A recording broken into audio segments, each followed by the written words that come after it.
这绝对是你见过最嚣张的家伙。发布会上看中国人不爽，竟直接拿起水瓶砸向中国选手的脑袋。在遭到工作人员的阻拦之后，不仅没有任何收敛，甚至还变本加厉，指着中国人的鼻子破口大骂。虽然听不懂在狗叫什么，但想必骂得很难听。此人就是格斗擂台上最狂妄的选手辛查格塔佐尔特塞格，来自蒙古国的奥运级运动员。这家伙从小就不是一个省油的灯，15岁时就常常在街头打架斗殴，凭借着一股狠劲和不择手段被称为街头小霸王。随后还代表蒙古国参加了2016年的巴西奥运会。然而体制内的比赛让他束手束脚，于是为了能够合法打人，开始参加商业比赛，凭借着强悍的实力拿下不少格斗高手。而这也导致其越发嚣张狂妄，擂台下不讲武德搞偷袭，擂台上还会做出各种浮夸动作挑衅对手，经常使用违规打法给对手造成身体和心灵的双重伤害，如此才能满足他那变态的心理。最杀人诛心的是，他曾一拳 KO 中国选手马嘉文，随后指着倒地的中国小伙疯狂羞辱。中国选手越痛苦他就越兴奋，那嚣张狂妄的嘴脸实在太欠揍。比赛结束后他在媒体面前的发言更是令所有中国人愤怒。中国选手在我眼里就像一只蚂蚁，轻轻松松就能溺死，想打赢我简直就是痴心妄想。我劝他们保护好自己的脑袋，小心被我一脚踢爆。俗话说人狂自有天收，嚣张跋扈的佐尔特塞格今天就踢到了一块钢板，遇到了一位人狠话不多的选手马克。你看这小伙子杀气腾腾的眼神，明显是没准备善罢甘休。然而比赛开始之后，佐尔特塞格还没搞清楚事情的严重性，像往常一样撅着屁股挑衅马克。这家伙在拿到马克的资料后，嘲笑对方是个矮冬瓜，根本就没把对手放在眼里，仗着自己身高臂展的优势不断向前施压，试图给马克造成身体伤害的同时，也让马克受到心理上的打击，张牙舞爪，摇头晃脑，像个街溜子一样，嘴里还叽里呱啦嘤嘤狂吠，哪有一个专业运动员的职业素养？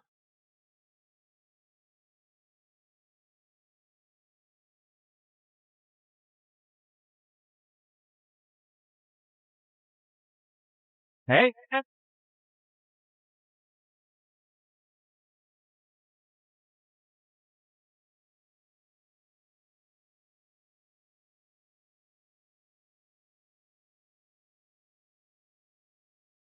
拳击手出身的佐尔特塞格拳法确实很犀利，凭借身高臂展的优势对马克产生了不小的压制。然而马克可是一位摔跤高手，主动进入地面等着对手打进来。这时候佐尔特塞格表现的投鼠忌器，不敢贸然出击，咱也不知道擂台是不是烫脚，蹦蹦跳跳像一只热锅上的蚂蚁。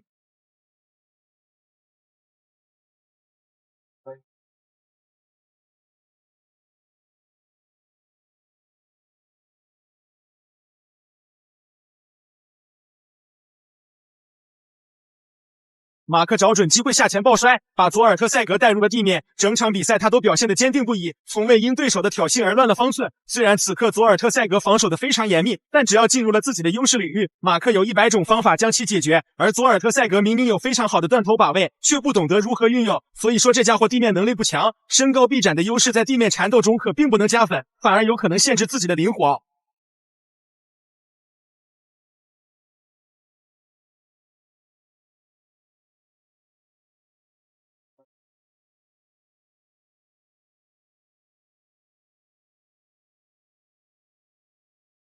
佐尔特塞格做梦也没想到，这一次摔倒就再也没有了起身的机会。此时的他就仿佛毒蛇被压制了7次，空有一身蛮力却发挥不出来。反观马克一直在积极寻找机会，利用抱摔来砸开对手的防御。两人在如此贴近的距离中，谁都没有发挥空间。佐尔特塞格明显是想等裁判介入，然而马克却不给他这个机会，不断出拳掏他腰子。他很清楚，当自己解放双手的时候，也就是吹响反击号角的时刻。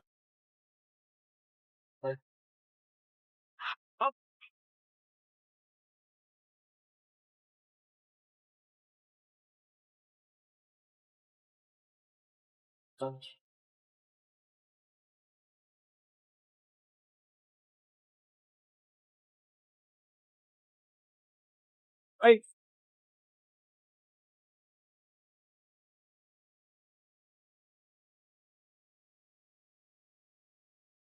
马克的拳头抡得虎虎生风，连续的拳肘组合打得佐尔特塞格头晕眼花。赛前遭到的所有挑衅，他都要如数奉还。不一会儿的功夫，佐尔特塞格就被打得满脸是血。这可真是应了那句老话，说最狠的话挨最毒的打。赛前任你嚣张跋扈无法无天，赛场上直接把你打成缩头乌龟，怀疑人生。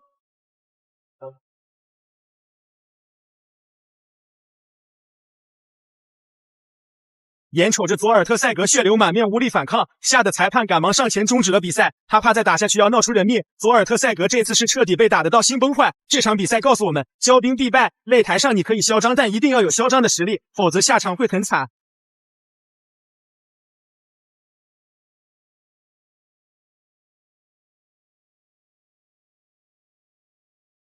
恭喜马克以 KO 的方式拿下比赛胜利。前半场他忍辱负重，后半场抓住机会一击必杀，将嚣张的佐尔特塞格按在地上疯狂摩擦，打得头破血流。